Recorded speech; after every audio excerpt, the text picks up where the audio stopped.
మీ జీవితంలో సమస్యలు ఏవైనప్పటికీ సమస్యల వైపు చూచి కృంగిపోమాకండి.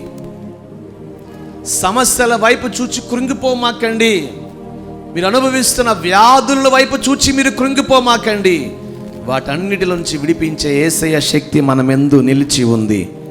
ఆయన శక్తిలో నుండి, ఆయన బలములో నుండి, ఆయన ప్రభావములో నుండి మనందరికీ ప్రభు ఆరోగ్యమునిచ్చునుగాక, స్వస్థతనిచ్చునుగాక, తన కార్యములు మన పట్ల జరిగించునుగాక, మనమున్న ప్రతి స్థితి నుంచి విడిపించునుగాక, సమాధాన సంతోష ఆనందాలతో మనల్ని మన కుటుంబాలు నడిపించునుగాక, శక్తిగల కార్యములు మనం అనుభవించేటట్లు ప్రభు కార్యముల వైపే మన కనులు ఎత్తి ఉంచుదుముగాక.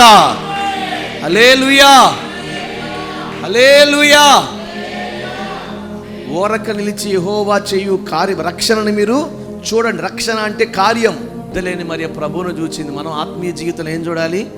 ముందుకే చూడాలి, వెనక్కి ఎన్నడూ చూడకూడదు. ఈరోజు గడిచిందంటే ముందే, ఇంకా నిన్నటి సంగతి లేదు.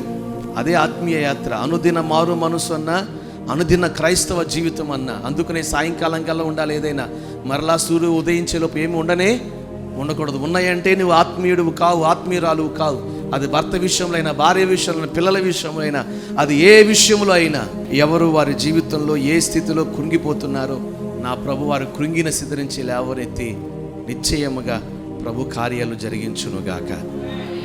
ఏ మనిషి ఏ కార్యాన్ని చేయనేనే, ఏ మనిషి వల్ల ఏది జరగదు.